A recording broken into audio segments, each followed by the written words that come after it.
فی القرآن المجید والفرقان الحمید وَلِكُلِّ أُمَّةٍ جَعَلْنَا مَنسَكًا لِيَذْكُرُوا اسْمَ اللَّهِ عَلَى مَا رَزَقَهُم مِّن بَهِيمَةِ الْأَنْعَامِ فَإِلَٰهُكُمْ إِلَٰهٌ وَاحِدٌ فَلَهُ أَسْلِمُوا وَبَشِّرِ الْمُخْبِتِينَ وعن البراء بن عازب رضی اللہ تعالی عنہ قال رسول اللہ صلی اللہ علیہ وسلم اربع لا تجزئ فی الاضاحی العوراء البین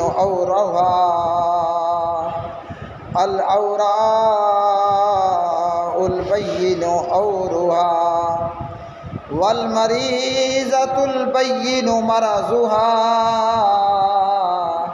والعرجاء البین ضلعها والکثیرة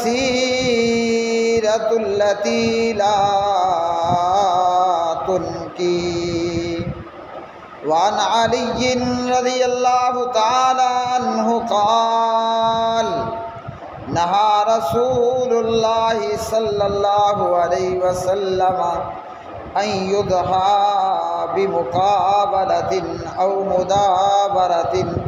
او شرقاء او خرقاء او جدعاء وعن علی رضی اللہ تعالی عنہ اللہم صل علی محمد وعلی آل محمد کما صلیت علی ابراہیم وعلی آل ابراہیم انک حمید مجید اللہم بارک علی محمد وعلی آل محمد کما بارکت علی ابراہیم وعلی آل ابراہیم انک حمید مجید رب اشرح لی صدری ویسر لی امری واحلل عقدۃ من لسانی یفقہوا قولی اللہم صل علی محمد وعلی آل محمد کما صلیت علی ابراہیم وعلی آل ابراہیم انک حمید مجید اللہم بارک علی محمد وعلی آل محمد کما بارکت علی ابراہیم وعلی آل ابراہیم انک حمید مجید ہر قسم کی تعریف، ہر قسم کی حمد و ثنا اللہ مالک الالام ذوالجلال والاکرام کے لیے، جو ساری کائنات کا خالق، مالک، داتا، دستگیر، بے شمار درود و سلام نبی مکرم رسول معظم محمد مصطفیٰ احمد مجتبیٰ جناب محمد الرسول اللہ صلی اللہ علیہ وسلم کی مبارک ذات پہ ذوالحجہ کا عظیم مہینہ اور اس کا پہلا عشرہ اللہ سبحانہ و تعالیٰ کے ہاں بڑے مقام والا، بڑے درجے والا اور بڑی شان والا۔ اللہ سبحانہ و تعالیٰ سورۃ الحج پارہ نمبر 17 کی آیت نمبر 34 میں ارشاد فرماتے ہیں وَلِكُلِّ أُمَّةٍ جَعَلْنَا منسکا لیذکروا اسم اللہ علی ما رزقہم من بہیمۃ الانعام فإلہکم الہ واحد فلہ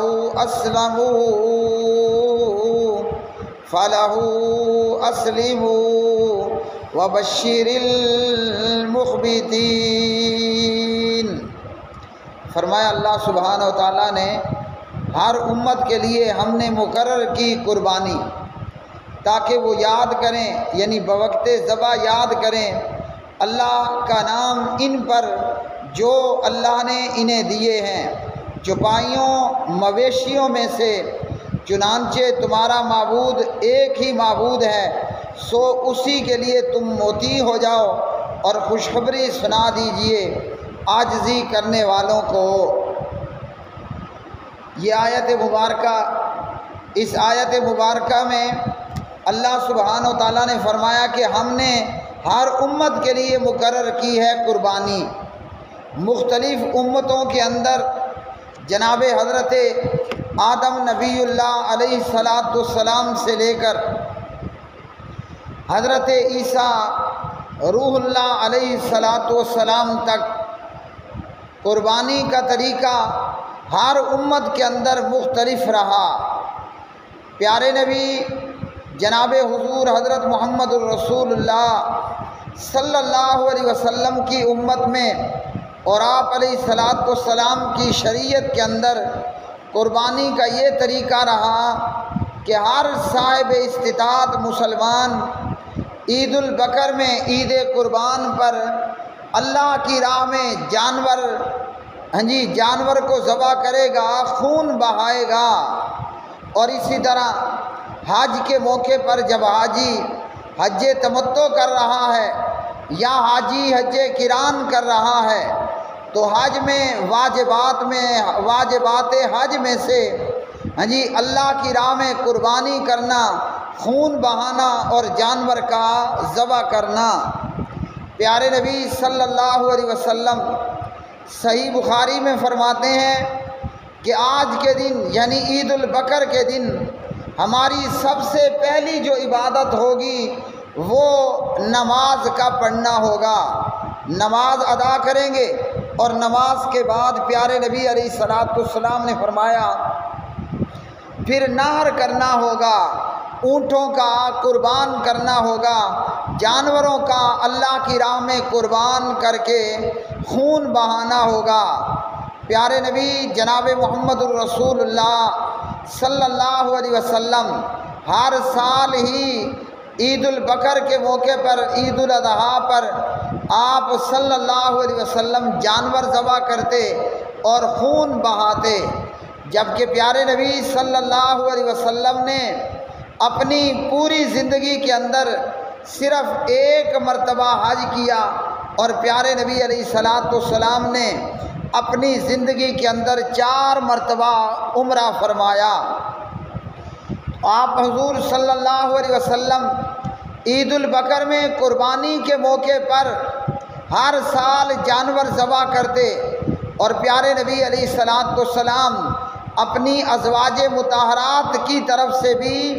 ذبح فرماتے، جانور ذبح کرتے، خون بہاتے۔ اور اس سلسلے میں پیارے نبی صلی اللہ علیہ وسلم سے مختلف روایات اور احادیث کے اندر مختلف طریقے ثابت ہیں، جیسا کہ پیارے نبی علیہ السلام 2 خصی مینڈے ذبح کرتے، ایک آپ صلی اللہ علیہ وسلم اپنی امت کے لوگوں کی طرف سے کرتے اور ایک آپ صلی اللہ علیہ وسلم ایک مینڈا اپنے اور اپنے اہل و عیال کی طرف سے، اپنی آل کی طرف سے قربان کیا کرتے تھے۔ تو فرمایا اللہ سبحانہ و تعالیٰ نے وَلِكُلِّ أُمَّةٍ جَعَلْنَا مَنسَكًا لِيَذْكُرُوا اسْمَ اللَّهِ عَلَىٰ مَا رَزَقَهُم مِّن بَهِيمَةِ الْأَنْعَامِ۔ ہر امت کے لیے ہم نے قربانی مقرر کی ہے اور ہر امت کے اندر قربانی کا طریقہ بھی مختلف رہا ہے۔ اور ضروری ہے کہ اللہ کی راہ میں خون بہاتے ہوئے، جانور کو ذبح کرتے ہوئے قربانی اس طریقے پر کی جائے جس طرح اللہ سبحانہ و تعالیٰ کا حکم اور جس طریقے پر پیارے نبی جناب محمد الرسول اللہ صلی اللہ علیہ وسلم نے تعلیم دی، کیونکہ قربانی میں اور جانور کے ذبح کرنے میں محض گوشت کا کھانا وہ مقصد نہیں ہے، بلکہ مقصد ہے اللہ سبحانہ و تعالیٰ کی رضا کا حصول، اللہ سبحانہ و تعالیٰ کی خوشنودگی کا حصول۔ صرف گوشت کھا لینا یہ مقصد نہیں ہے۔ گوشت کھانے کو پورا سال ہی گوشت کھایا جاتا ہے، اور جانور ذبح کرنے کو پورا سال جانوروں کو ذبح کیا جاتا ہے۔ عید البقر، عید قربان، عید الاضحیٰ کے موقع پر یا حج میں قران اور تمتع کے موقع پر جانور کو ذبح کرنا، جانوروں کا نحر کرنا، یہ محض گوشت کھانا مقصد نہیں ہوتا، بلکہ اللہ وحدہ لا شریک کی رضامندی اور اس اللہ وحدہ لا شریک کی خوشنودگی جو ہے وہ مقصود ہوتی ہے۔ اس لیے ضروری ہے کہ قربانی اس طریقے پر کی جائے جس طرح کہ ہماری شریعت میں جناب محمد عربی صلی اللہ علیہ وسلم نے ہمیں تعلیم دی، اور آپ صلی اللہ علیہ وسلم نے ہمیں طریقہ بتایا ہے۔ اگر قربانی ان طریقوں کے مطابق کی جائے گی اور قربانی ان شرائط کے مطابق کی جائے گی تو قربانی اللہ کے ہاں منظور ہوگی، ورنہ وہ محض گوشت کا کھانا ہوگا۔ جیسا کہ پیارے نبی علیہ الصلوۃ والسلام نے فرمایا، جس نے جانور کو ذبح کر ڈالا نماز عید کی ادائیگی سے پہلے، جس نے جانور ذبح کر دیا نماز عید، عید الاضحیٰ کی ادائیگی سے پہلے، اس کی قربانی اللہ کے ہاں نہیں ہوئی، بلکہ وہ محض گوشت کھانے کا جانور ہوگا۔ تو قربانی کیوں کرنی ہے؟ جانور کیوں ذبح کرنا ہے؟ گوشت کھانا صرف فقط مقصد نہیں ہے، بلکہ اللہ کی رضا اور اللہ سبحانہ و تعالیٰ کی خوشنودگی مقصود ہے۔ اس لیے قربانی کا جانور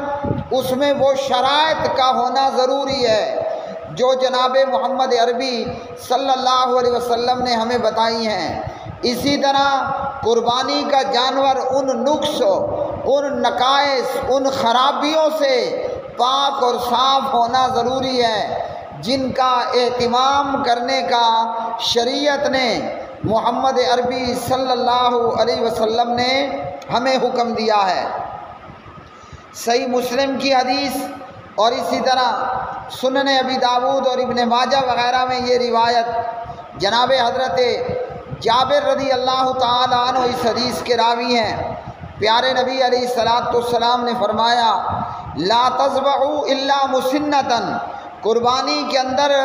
صرف 2 دانتہ جانور ہی قربان کرو۔ ایسا جانور کہ جس کے دودھ کے دانت نہ گرے ہوں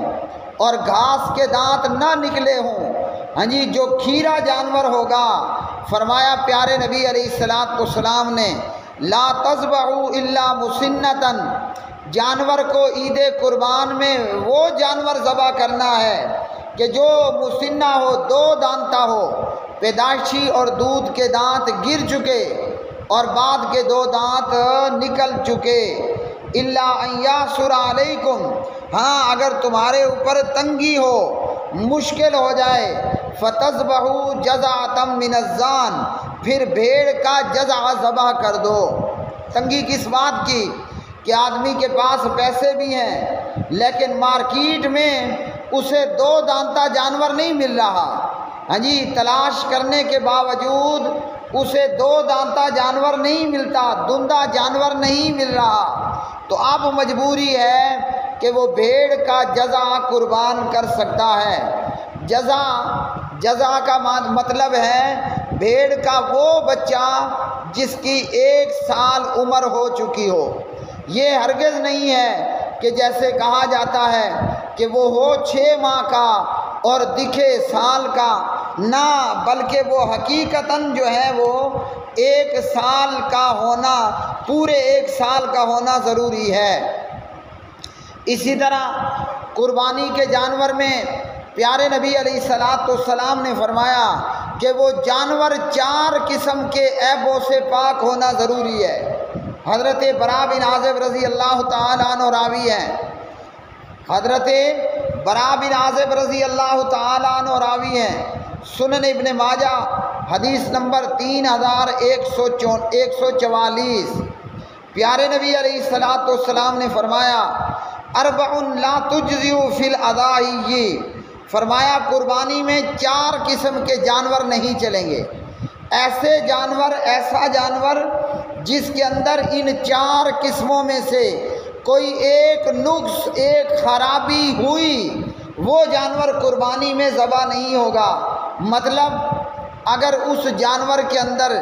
ان 4 قسم کے عیبوں میں سے کوئی ایک عیب موجود ہوا تو اس جانور کی اللہ کے ہاں قربانی مقبول نہیں ہوگی۔ وہ کون سے 4 قسم کے عیب ہیں؟ فرمایا پیارے نبی علیہ السلام نے العوراء البین عورها، ایسا جانور کہ جو جانور کانا ہو اور اس کا کانا پن واضح ہو، اندھا ہے، کانا ہے اور اس کا اندھا یا کانا پن واضح ہے،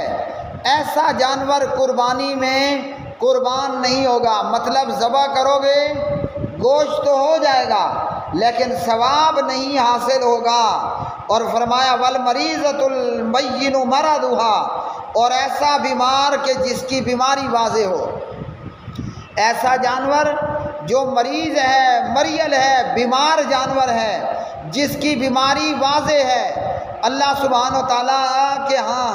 ایسے جانور کی قربانی بھی مقبول نہیں ہوگی۔ اور فرمایا کہ والارجاء البین ضلعها، اور وہ جانور کہ جس کا لنگڑا پن واضح ہو، لنگڑا لولا جانور اللہ کے ہاں یہ بھی مقبول نہیں ہوگا۔ اور فرمایا وہ جانور کہ جس کی ہڈیوں کے اندر کوئی گودا موجود نہ ہو، کمزور جانور ہو اور کمزوری میں بہت زیادہ شدت ہو، تو ایسا کمزور جانور بھی اللہ سبحانہ و تعالیٰ کے ہاں قربانی میں مقبول نہیں ہوگا۔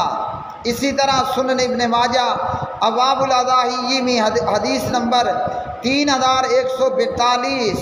جناب حضرت علی رضی اللہ تعالیٰ عنہ راوی ہیں، نبی پاک علیہ السلام نے منع کیا، نہا رسول اللہ صلی اللہ علیہ وسلم ان یضاحی بمقابلۃ او مدابرۃ، قربانی میں ایسا جانور ذبح کرنے سے منع کیا جس کا کان آگے سے کٹا ہو یا جس کا کان پیچھے سے کٹا ہو، ایسے جانور بھی کی قربانی نہیں ہوگی۔ اور فرمایا کہ جس کا کان چیرا ہوا ہو یا جس کے کان کے اندر سوراخ موجود ہو، ہاں جی، ایسا جانور بھی اللہ کے ہاں قبول نہیں ہوگا۔ اور اسی طرح ایک اور روایت کے اندر 3143 ابن ماجہ ابواب الاضاحی، جناب حضرت علی فرماتے ہیں امرنا رسول اللہ صلی اللہ علیہ وسلم، پیارے نبی علیہ السلام نے ہمیں حکم دیا ہے کہ ہم جانور، قربانی کے جانور کی آنکھیں اور کان اچھی طرح دیکھ لیا کریں، وہ جانور ذبح کریں جس کے کانوں کے اندر اور جس کی آنکھوں کے اندر کسی قسم کا کوئی عیب اور کوئی نقص موجود نہ ہو۔ اور اسی طرح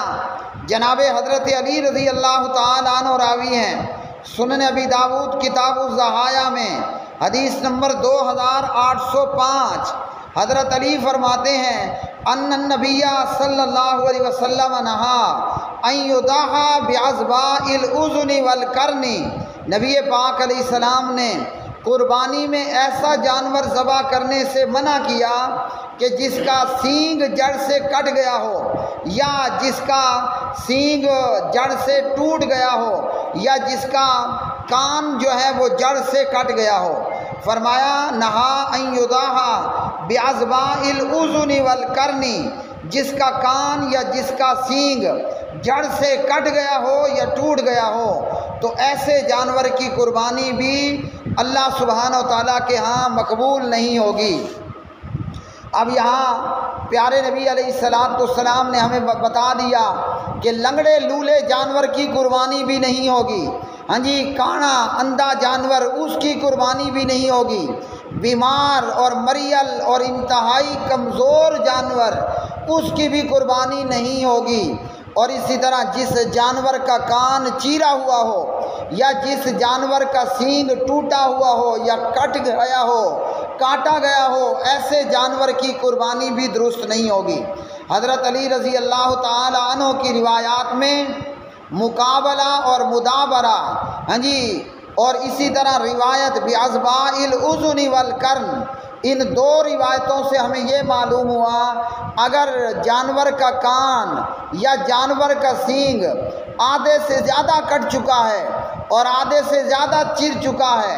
اور جانور کا کان اتنا کٹا ہوا ہے کہ وہ لٹک رہا ہے، تو پھر ایسے جانور کی قربانی نہیں ہوگی۔ اور اگر کان کا چیرا تھوڑا سا ہے اور سینگ معمولی اور تھوڑا سا ٹوٹا ہوا ہے تو پھر قربانی ہو جائے گی۔ پیارے بھائیوں، اس سے ہمیں کیا معلوم ہوا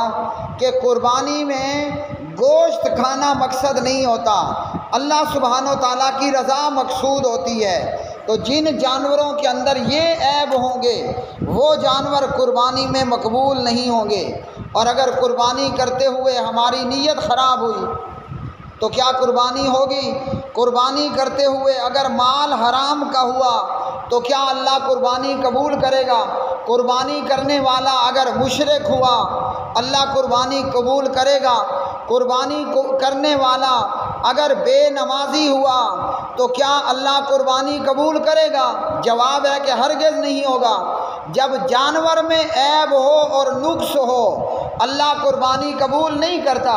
اور جب قربانی کرنے والے کے پیسے میں، نیت میں، اعمال میں خرابی ہوگی تو اللہ تعالیٰ نے قربانی قبول نہیں کرنی، کیونکہ قربانیوں کا مقصد اللہ کی رضا ہے اور گوشت کھانا محض مقصد نہیں ہے۔ فرمایا اللہ سبحانہ و تعالیٰ نے لَن يَنَالَ اللَّهَ لُحُومُهَا وَلَا دِمَاؤُهَا وَلَٰكِن يَنَالُهُ التَّقْوَىٰ مِنكُمْ، اللہ سبحانہ و تعالیٰ کے پاس تقوی ہی پہنچتا ہے، نہ گوشت پہنچتا ہے نہ خون پہنچتا ہے۔ اقول قولی ھذا استغفر اللہ لی ولکم۔